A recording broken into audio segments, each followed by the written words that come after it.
인도의 배틀그라운드 모바일이 정상적으로 서비스가 된다면 매출은 의미있게 상승할 수 있을 것 같습니다. 안녕하세요, 아이언입니다. 오늘은 기다렸던 크래프톤에 대해서 알아보도록 하겠습니다. 먼저 회사 연역에 대해서 알아보도록 하겠습니다. 크래프톤은 2007년 블루홀 스튜디오로 시작되었습니다. 하지만 설립 이후 2010년까지 출시된 게임은 없었고, 그에 따라서 매출은 한 번도 발생한 적이 없습니다.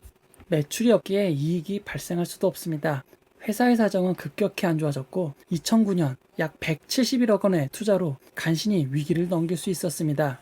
하지만 2010년 투자받은 돈도 모두 사용되었고 회사는 완전 자본 잠식 상태에 빠지게 됩니다. 회사 전체적으로 약 마이너스 83억 원이 되었습니다. 쉽게 말해 회사에는 돈이 없고 빚만 가득한 상태인 것입니다. 이런 어려운 과정 끝에 드디어 첫 게임이 출시되었습니다. 2011년 1월 블루홀 스튜디오는 테라를 국내에서 정식 서비스를 실시하였습니다. 8월에는 일본에서 서비스를 실시하였고, 테라는 그해 2011년 대한민국 게임 대상을 수상하였습니다. 테라는 회사에 처음으로 매출을 발생시켰습니다. 약 273억의 매출과 50억 원의 영업이익을 기록하게 됩니다. 그럼에도 돈이 많이 부족했기에 150억 원 규모의 전환사채를 발행하였습니다. 전환사채임에도 보장 이자율이 9%인 점은 당시 상황이 얼마나 안 좋았는지를 알 수 있습니다.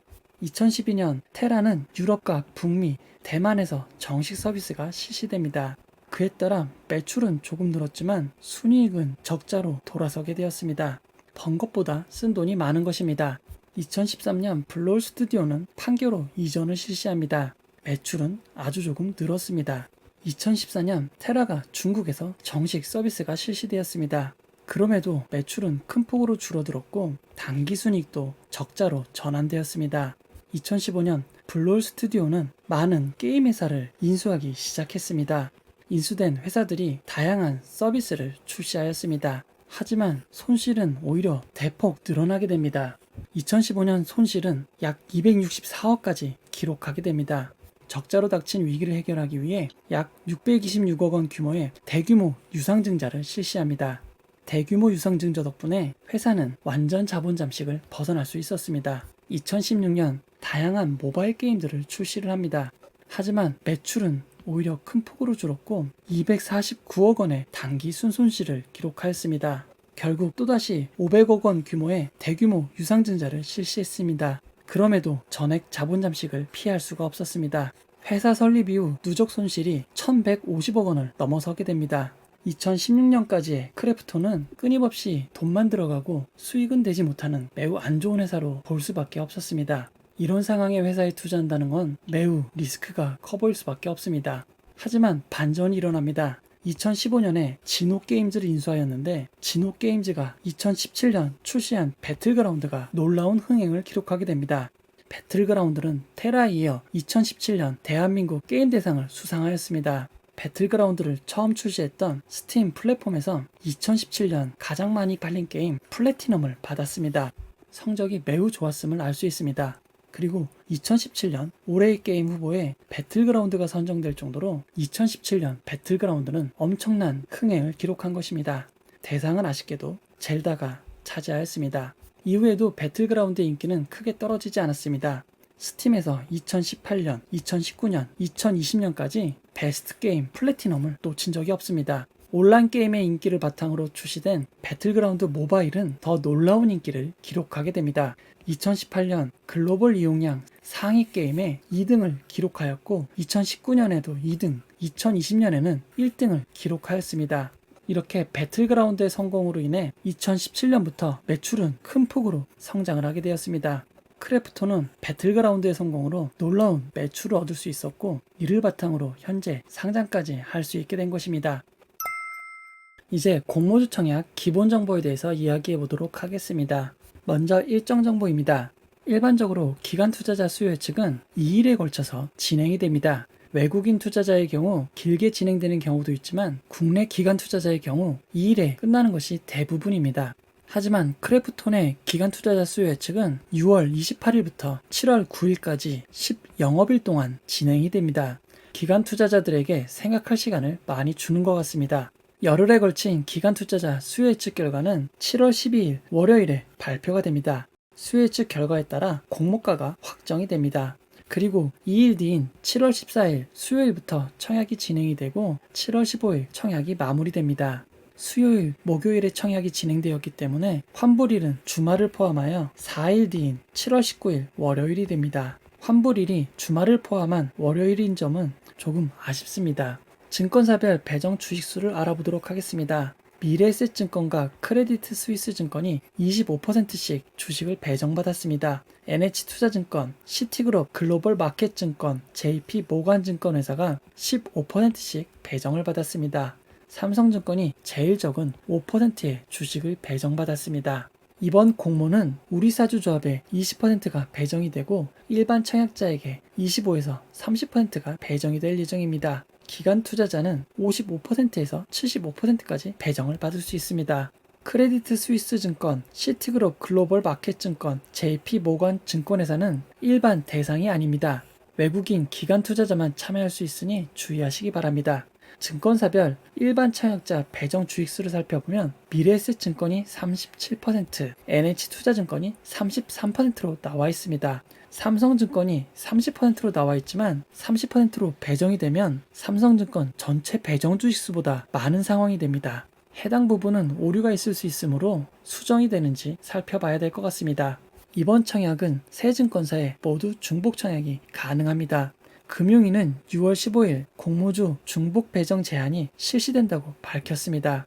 제한 조건은 6월 20일 이후 증권신고서 제출한 청약부터 적용이 됩니다. 크래프톤은 6월 15일에 증권신고서를 제출하였기에 중복 청약이 가능한 것입니다. 청약 시간은 기존 대형 IPO처럼 10시부터 4시까지 진행이 됩니다. 기존 청약보다 청약 시간이 2시간이 짧은 점 주의해야겠습니다. 균등 배정 방식에 대해서 알아보도록 하겠습니다. 미래에셋증권, NH투자증권, 삼성증권의 균등 배정 방식은 어떻게 될지 확인해 보도록 하겠습니다. 증권신고서에서 밝힌 균등 배정 방식은 전원 균등 방식입니다. 하지만 증권신고서와 실제 배정 기준이 다른 경우가 발생하고 있습니다. 크래프톤의 균등 배정 관련 부분은 SK 아이테크놀로지와 숫자만 다르고 나머지 문구는 동일한 상황입니다. 미래에셋증권은 SK 바이오사이언스 청약 이후 균등 배정이 2분의 1로 고정이 된다고 밝혔습니다. 즉, 증권신고서상에선 전원 균등으로 보이지만 올라올 증권사의 공지사항을 참고해야 합니다. 청약 규모에 대해서 알아보도록 하겠습니다. 기존 대형 IPO들과 비교를 해보면 기존 주식수 대비 공모 비율은 아주 높은 편은 아닙니다. 공모 주식수 대비 구주 매출 비율도 다른 청약 대비 아주 높다고 할 수는 없을 것 같습니다. 하지만 크래프톤의 공모가가 다른 청약 대비 높기에 비율은 높지 않아도 규모는 매우 큰 점은 주의를 해야겠습니다. 일반 청약자 배정 규모를 비교해 보도록 하겠습니다. 일반 투자자의 배정된 주식수의 공모가와 공모가 상당 기준 공모가를 곱한 공모 금액을 비교해 보면 크래프톤의 규모가 얼마나 큰지 알 수 있습니다. 크래프톤의 일반 청약자 배정 규모는 약 1.4조 원입니다. 이전 청약 중 가장 컸던 SK 아이테크놀로지의 6,700억과 비교해 2배 이상 규모가 큰 수치입니다. 빅히트와 SK 바이오팜의 7배가 넘고 카카오 게임즈보다는 18배 이상 큰 규모입니다. 청약 규모를 시각화로 비교해보면 크래프톤의 청약 규모가 얼마나 큰지를 알 수 있습니다. 이제 각 증권사의 청약 수수료와 청약 한도에 대해서 알아보도록 하겠습니다. 미래에셋증권은 온라인 청약의 경우 청약 수수료가 없는 증권사였습니다. 하지만 이번 크래프톤 청약부터 일반 등급의 경우 2,000원의 청약 수수료가 신설되었습니다. 이제 미래에셋증권도 청약 수수료 2,000원이 부과되는 점 주의를 해야겠습니다. 한국투자증권과 동일하게 청약 증거금이 환불될 때 부과가 되고 배정을 받지 못할 때는 부과가 되지 않습니다. 우대 등급 온라인의 경우 최대 9만 주까지 청약을 할 수 있고 공모가 상단 기준 9만 주의 청약 증거금은 약 251억 원이 됩니다. NH투자증권은 온라인 청약 시 청약 수수료가 무료입니다. 7월 1일부터 50% 청약 등급이 폐지되었습니다. 따라서 NH투자증권은 청약 등급에 따라 100%에서 250%까지 청약을 하실 수 있습니다. 100% 등급의 최대 청약 주식수는 33,200주이고 33,200주의 청약 증거금은 공모가 상당 기준 약 92억 원이 됩니다. 이번 청약에서는 등급이 낮아도 청약 한도가 모자랄 경우는 매우 드물 것 같습니다. 삼성증권도 청약 수수료가 신설되었습니다. 일반 등급의 경우 온라인으로 청약을 해도 2,000원이 부과가 됩니다. 삼성증권 온라인 등급의 경우 18,500주를 청약할 수 있고 18,500주의 청약 증거금은 공모가 상당 기준 약 52억 원이 됩니다. 삼성증권의 경우에도 온라인 등급이라 하더라도 청약 한도가 모자랄 일은 거의 없을 것 같습니다. 우리사주 실권 가능성을 알아보도록 하겠습니다. 대형 IPO는 카카오게임즈를 제외하고 모두 우리사주 미달이 발생하였습니다. 카카오게임즈가 미달이 나지 않았던 이유는 우리사주 배정 비율이 20%가 아니었기 때문입니다. 증권시장에 상장하려는 법인은 자본시장법에 의해 우리사주 조합의 20%를 의무 배정해야 합니다. 하지만 모든 회사가 아니라 코스피에만 적용이 되고 있었습니다. 카카오게임즈는 코스닥 상장이기에 20% 의무 배정이 적용되지 않았던 것입니다. 하지만 해당 부분도 이번에 변경이 되었습니다. 우리사주 조합이 20% 미만으로 배정받기 원한다는 의사를 서면으로 표시를 한다면 해당 부분만큼 다른 투자자군에게 배정할 수 있도록 규정이 바뀐 것입니다. 따라서 앞으로는 코스피 상장이라 하더라도 무조건 20%가 우리사주 조합에 배정되지 않을 수 있습니다. 기존에 진행된 청약 중 SK바이오팜과 SK아이테크놀로지의 미달이 크게 발생하였었습니다. 직원 수에 비해 많은 주식이 배정되었고 1인당 평균 배정이 높은 경우 실권이 발생할 수밖에 없습니다. SK바이오팜의 경우 1인당 평균 10억 원에 가까웠고 SK아이테크놀로지는 약 21.6억 원이었습니다. 크래프톤의 경우는 1인당 약 44억 원의 주식이 배정이 되게 됩니다. 아무리 크래프톤의 1인당 평균 연봉이 높아도 44억 원은 소화하기 쉽지 않을 것 같습니다. 따라서 크래프톤의 실권 가능성은 매우 높다고 할 수 있습니다. 그리고 직원들이 받은 주식 매수 선택권, 스톡옵션의 행사가가 매우 낮습니다. 1,000원부터 19만원까지 공모가에 비해 매우 낮은 행사 가격입니다.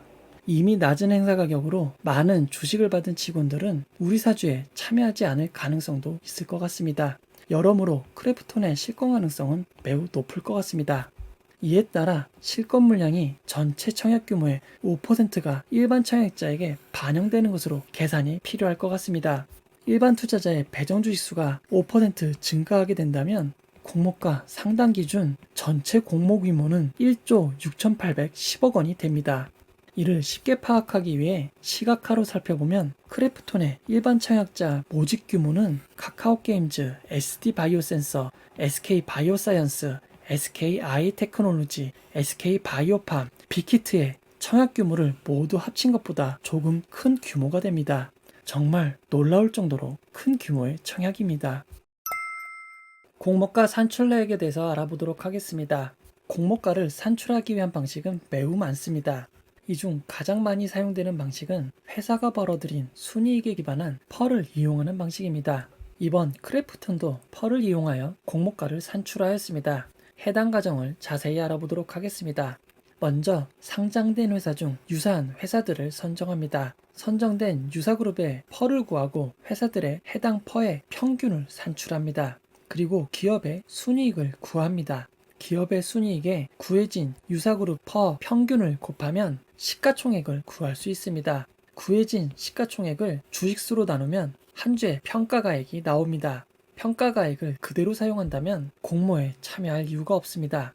해당 평가가액에 적절한 할인율을 적용하는 것이 바로 상장하려는 회사의 희망 공모가가 됩니다. 크래프톤은 배틀그라운드, 테라, 엘리온과 같은 게임을 개발하는 것을 주력 사업으로 영위하고 있습니다. 하지만 가진 캐릭터와 같은 지적 재산권을 바탕으로 컨텐츠 사업으로 확장을 시도하고 있습니다. 그에 따라 게임 회사뿐 아니라 영화 및 텔레비전, 음악 기업까지 유사그룹으로 선정을 하게 된 것입니다. 월트 디즈니와 폭스, 워너뮤직 같은 회사들도 비교 그룹에 포함이 되었습니다. 여러 가지 조건을 통해 최종 선정된 회사는 월트 디즈니와 네디즈, 액티비전 블리자드, 일렉트로닉 아츠, 넥슨, 테이크2, 워너뮤직, NC소프트, 넷마블입니다. 펄을 구하기 위해 사용된 순이익은 2021년 1분기 순이익을 4를 곱한 단순 연환산으로 사용이 되었습니다. 9개의 유사그룹 중 펄가 제일 높은 일렉트로닉 아츠는 제외하고 가장 낮은 넥슨을 제외한 7개의 회사를 평균하였습니다.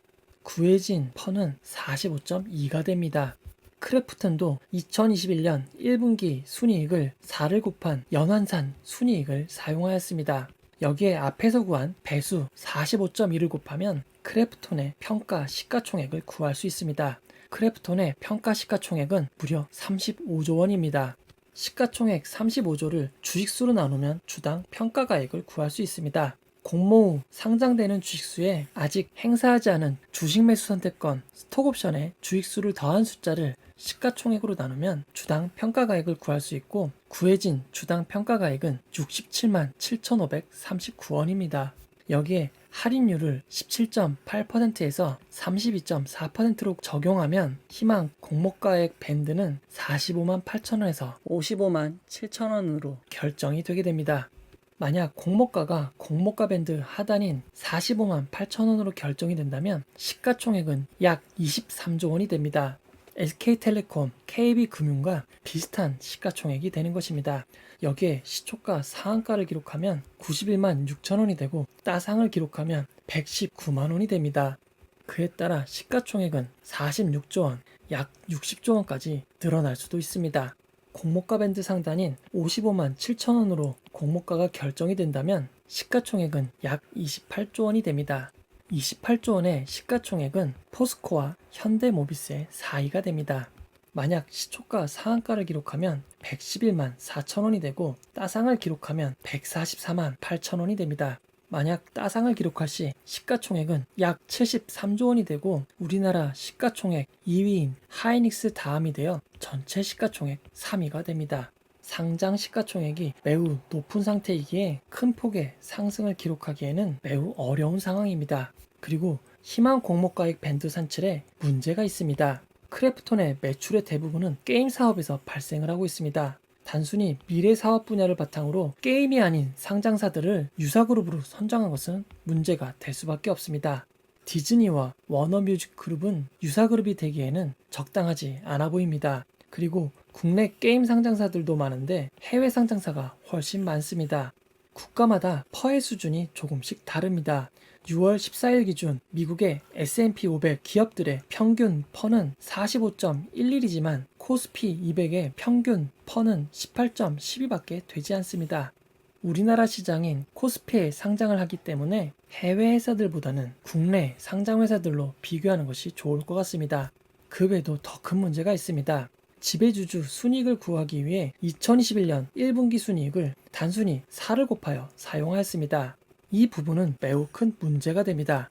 2018년부터 2021년 1분기까지의 매출과 순이익을 살펴보면 분기마다 매출과 순이익이 큰 폭으로 변동을 하고 있습니다. 단순히 한 분기에 곱하기 4를 하여 연간 순이익을 정하기에는 매우 변동이 큰 것입니다. 2020년 1분기 순이익과 2분기, 3분기, 4분기의 순이익이 매우 큰 차이를 보이는 것을 알 수 있습니다.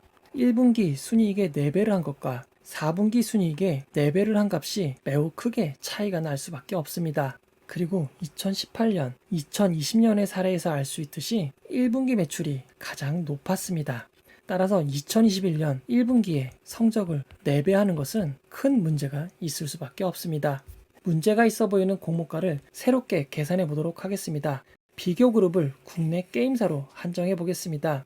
그리고 2021년 순수익을 4배로 한 연환산 수익이 아닌 2010년 전체 이익을 사용해 보도록 하겠습니다.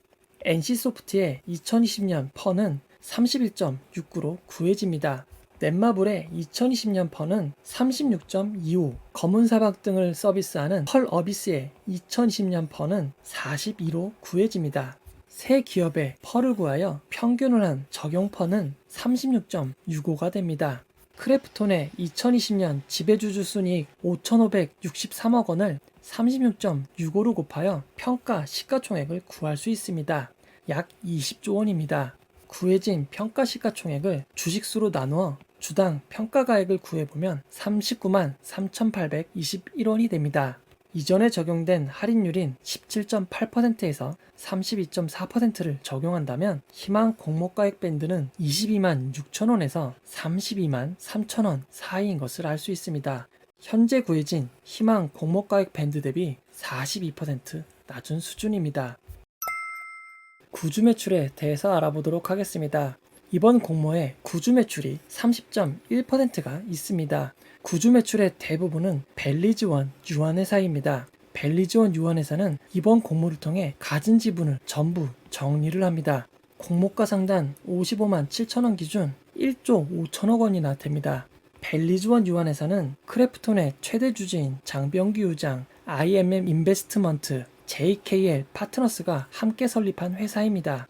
따라서 최대 주주인 장병규 의장도 구주 매출에 참여하는 것으로 볼 수 있습니다. 그리고 등기 임원 3명도 자신의 지분 일부를 구주 매출을 하고 있습니다. 금액으로 780억, 557억, 117억의 구주 매출입니다.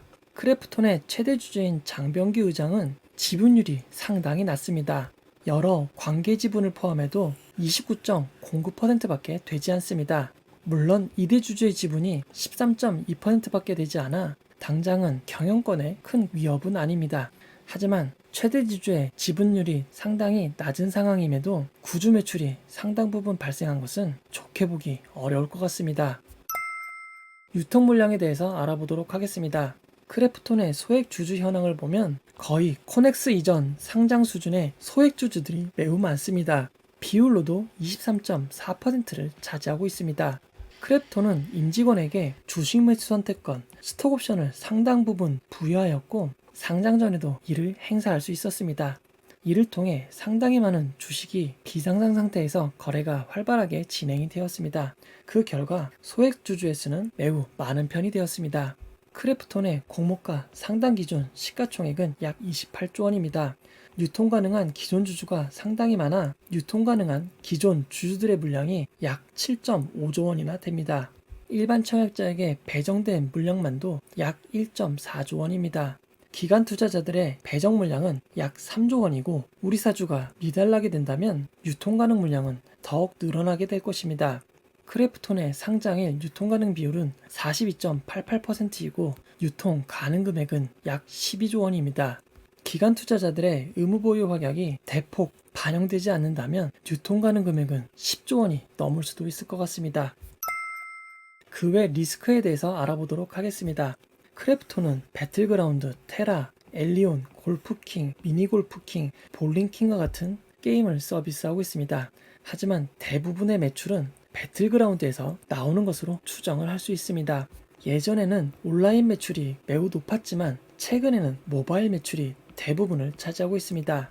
이를 그래프로 살펴보면 온라인과 모바일의 변화가 매우 큰 것을 알 수 있습니다. 사실상 크래프톤의 매출의 대부분은 배틀그라운드 모바일에서 나온다고 할 수 있을 것 같습니다. 배틀그라운드 모바일은 펍지와 텐센트가 공동 개발하였습니다. 즉 텐센트도 배틀그라운드 모바일에 어느 정도 권리가 있는 것입니다.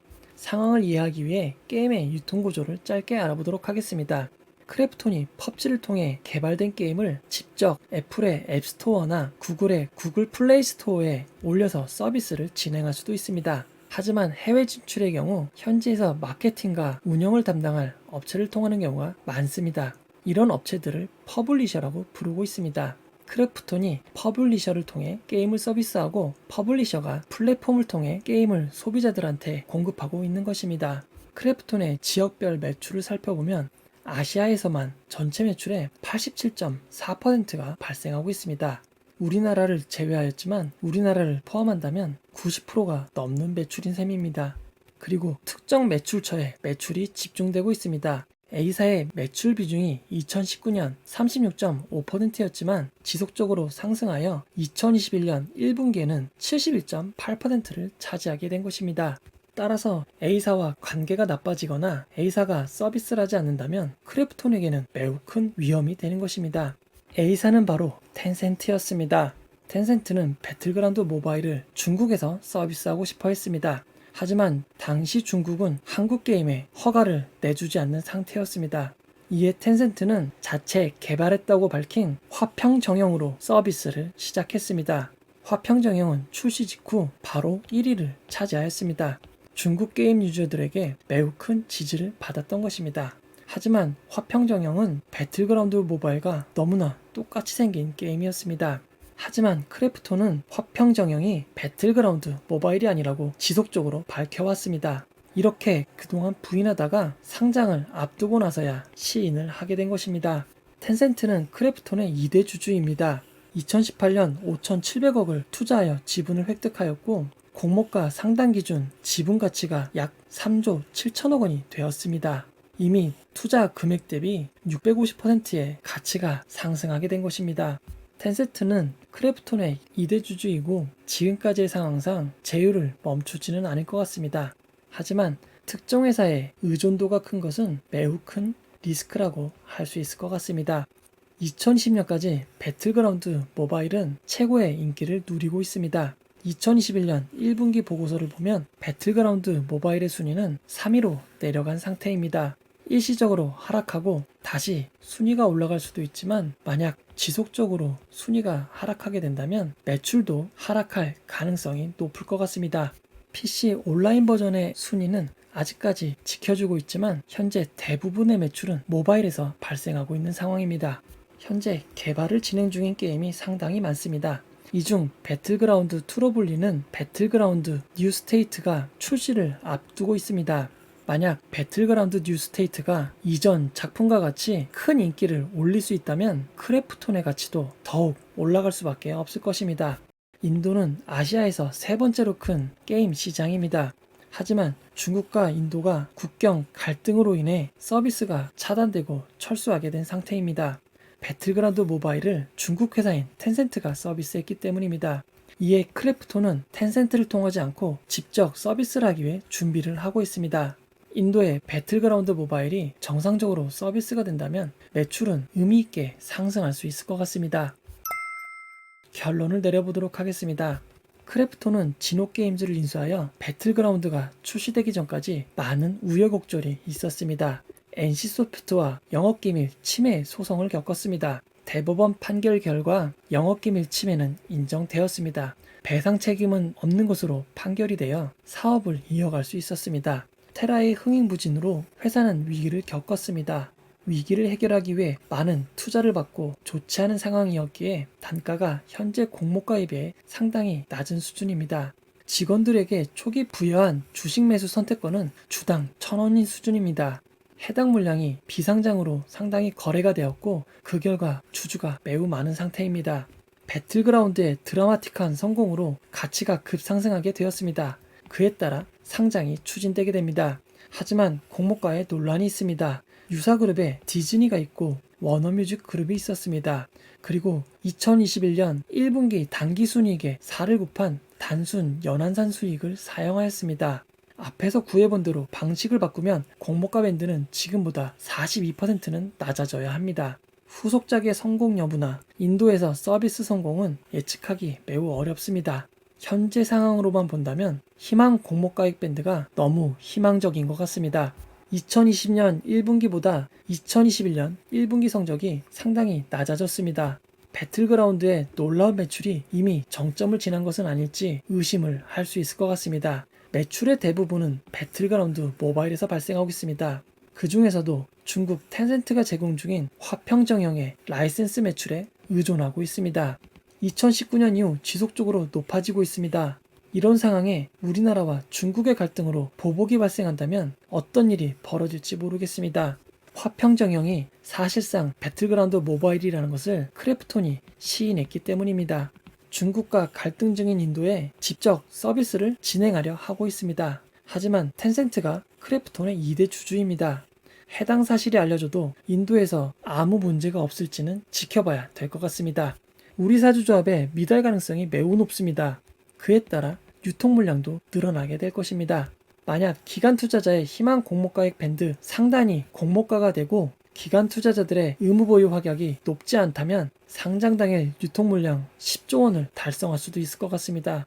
SKI 테크놀로지가 9개 동시 상장하는 것과 똑같은 상황입니다. 결국 상장을 누가 사줘야 상승을 할 수 있습니다. 공모주들밖에 없던 SK 아이테크놀로지의 1조 1000억 원 규모의 상장 유통 물량도 힘겹게 상승을 만들어냈습니다. 그 이후 매수세는 급감하게 되었습니다. 공모가가 높다면 기존 주주들의 매수 금액이 공모가보다 훨씬 낮은 상황이 됩니다. 공모가가 저렴하지 않으면 공모주주들은 이익을 보기 매우 어려운 상황이 될 것입니다.